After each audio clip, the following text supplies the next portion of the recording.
Située en plein cœur des Balkans, la Bosnie-Herzégovine est un pays accueillant qui rayonne par la richesse de ses paysages. Au carrefour entre l'Orient et l'Occident, ses 3,2 millions d'habitants brillent par leur diversité culturelle et religieuse. Le territoire a connu une guerre civile entre 1992 et 1995 dont il peine aujourd'hui à se relever. Mais sa complexité et sa fragilité bien visibles ne doivent pas faire oublier ses atouts culturels et touristiques. J'ai adoré cette destination et c'est pour cette raison que j'ai décidé de vous partager mon expérience de voyage. Je vais vous montrer un pays passionnant qui dispose de nombreuses ressources et qui présente des particularités vraiment intéressantes, notamment à Sarajevo.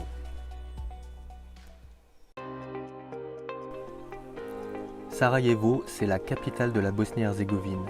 La ville a été longuement assiégée pendant la guerre civile à partir de 1992, il en subsiste de nombreuses traces.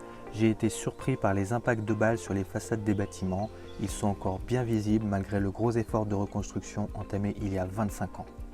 Ce passé douloureux fait de Sarajevo une ville à la fois émouvante et attachante et n'empêche pas ses habitants de respirer la joie de vivre.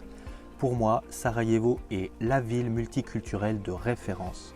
Côté architecture, les bâtiments de l'époque ottomane cohabitent sans problème avec des édifices de style austro-hongrois. Dans la banlieue, les maisons d'alpage dominent la ville, ce qui lui donne un charme absolument unique en Europe. Le tramway qui date de 1885 vous amènera peut-être jusqu'à la place Sebliye, en plein cœur du quartier turc, où vous pourrez apprécier de vous promener et vous pourrez y déguster un baklava, une spécialité sucrée héritée de l'ère ottomane. Vous observerez au sol les roses de Sarajevo, matérialisant les impacts de mortier conservés en mémoire de la guerre. Puis vous pourrez visiter sous l'aéroport ce qu'il reste d'un impressionnant tunnel construit pendant le conflit afin de faire face au blocus et approvisionner les habitants en nourriture. Mais l'intérêt de Sarajevo n'est pas uniquement mémoriel. Vous prendrez peut-être le temps de vous évader jusqu'au parc naturel de Škakavac, à 13 km au nord de la ville, pour le plaisir d'une randonnée et d'un moment en pleine nature.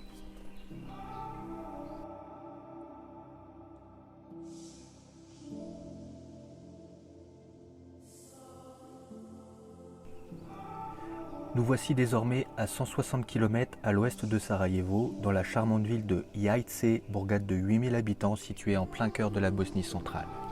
Jajce est un lieu chargé d'histoire. La ville fut capitale du royaume de Bosnie au XIVe siècle. C'est de cette époque qu'elle conserve ses fortifications et ses portes impressionnantes. Pendant la Seconde Guerre mondiale, en 1943, c'est ici que se décida la création de la République fédérative de Yougoslavie. Mais ce que j'ai surtout apprécié à Jajce, c'est le calme et la beauté de ces paysages, ainsi que les chutes de la rivière Pliva à l'entrée de la ville. Elles sont hautes de 20 mètres et constituent le point de départ de nombreuses excursions et promenades en montagne. D'ailleurs, si vous aimez la randonnée, je ne peux que vous conseiller de poursuivre votre chemin vers l'ouest jusqu'au parc de la Una.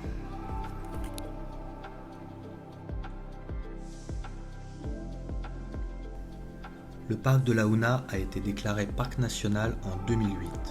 Il tire son nom de la rivière Una, magnifique cours d'eau de couleur émeraude qui le traverse du nord au sud. Ce cadre naturel s'étend au nord-ouest de la Bosnie et longe la frontière croate.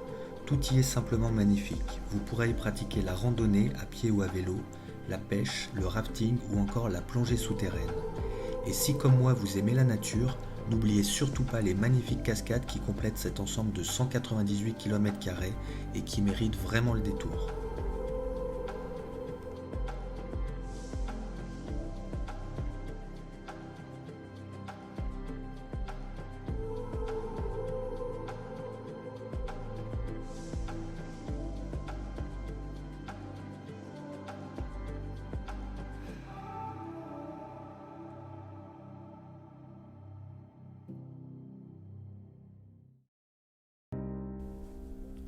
Mostar est la 5e ville de Bosnie, mais probablement la plus touristique du pays. Elle est également la capitale de la région Herzégovine. Mostar est connue pour son siège durant la guerre civile et pour son pont courbé très caractéristique, construit au XVIe siècle, détruit en 1993 et reconstruit sous l'égide de l'UNESCO en 2004.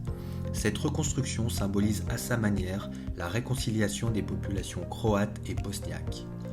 Globalement, la vieille ville a su conserver son cachet médiéval ottoman et le vieux pont accueille comme par le passé le traditionnel concours de plongeon. Mais les stigmates de la guerre civile et quelques rancœurs sont toujours bien présentes 25 ans après la fin du conflit. Des impacts de balles sur les façades des bâtiments, mais également de nombreuses références à l'année 1993 sont observables partout dans la ville. Et les immenses cimetières rappellent à quel point le conflit a été sanglant entre les belligérants. Mostar est aujourd'hui multiconfessionnel. Dans les hauteurs, une croix catholique de 10 mètres de haut domine la vallée. La ville, composée de 50% de musulmans, compte plusieurs mosquées datant du XVIe et XVIIe siècle. On y trouve également un palais épiscopal catholique et un palais archiépiscopal orthodoxe construit au début du XXe siècle. Mostar est donc, de fait, comme de nombreuses villes de Bosnie, une cité multiculturelle. À quelques kilomètres de Mostar se trouve le village de Blagaj. Blagaj est réputé pour ses grottes, sa forteresse ainsi que pour son monastère derviche et son mausolée. Le monastère, datant de 1520, est situé en bordure de la rivière Buna. Il est construit à flanc de falaise, ce qui lui confère un charme absolument unique. Il est aujourd'hui considéré comme un monument national en Bosnie, tout comme la forteresse édifiée dans les hauteurs et dont la construction remonte au Moyen-Âge. Blagaj est un lieu de spiritualité. C'est vraiment l'endroit le plus calme et le plus reposant qu'il m'a été donné de visiter en Herzégovine.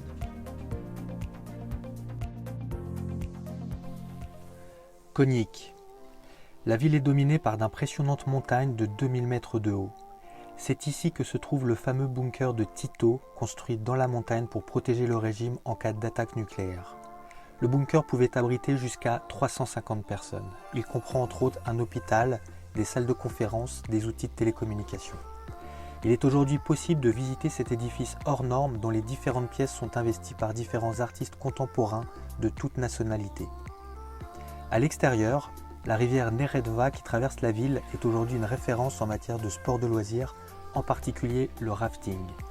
Cette activité sportive tient son origine du travail des bûcherons qui faisaient descendre du bois sur les radeaux le long de la rivière. Aujourd'hui, Konjic est un site populaire et bien connu en Europe pour cette activité. Vous pourrez le pratiquer ici en famille ou entre amis pour une longue descente avec des sensations et de bons souvenirs garantis.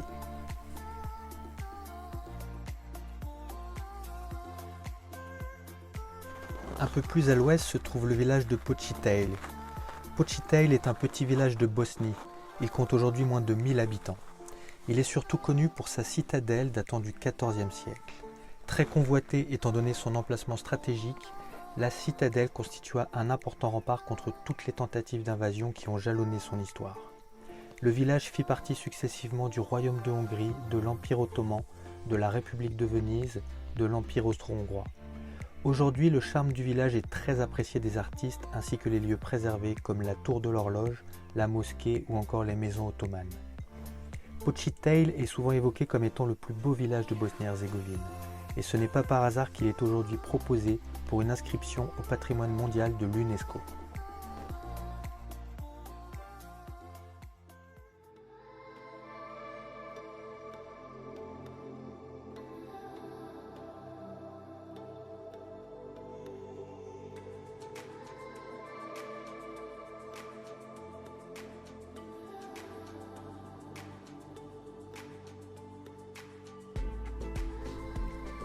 Blidigné, c'est un parc naturel montagneux, mais également une petite station de ski très active en hiver.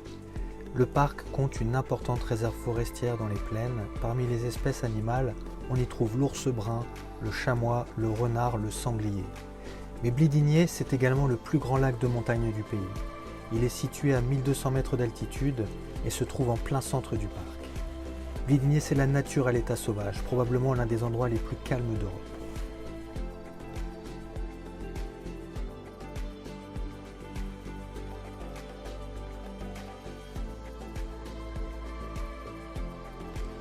Kravica se situe à 40 km au sud-ouest de Mostar, à proximité de la frontière croate.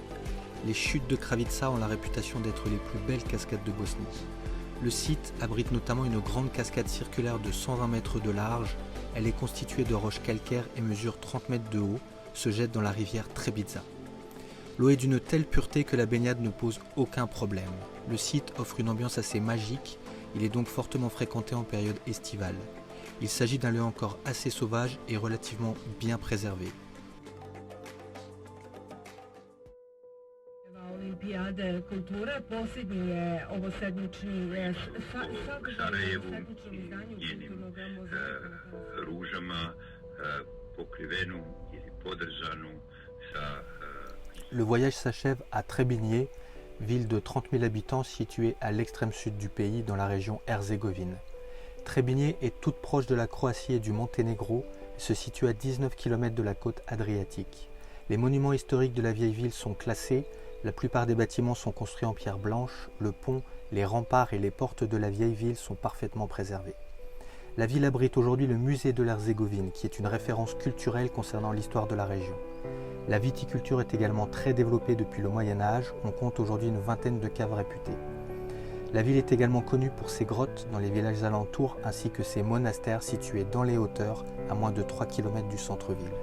Trebinje, c'est la parenthèse idéale avant les Bouches de Kotor au Monténégro et la ville de Dubrovnik en Croatie. Mais ça, ce sera pour un prochain voyage.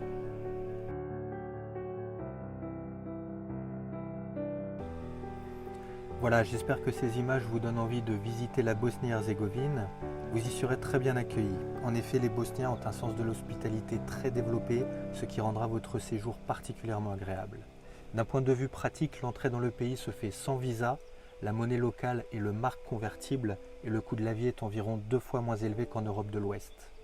La langue parlée est le bosnien, dérivé du serbo-croate, mais les Bosniens parlent bien souvent l'allemand et comprennent l'anglais. Pour résumer, on peut dire qu'ici en Bosnie, rien n'est vraiment compliqué.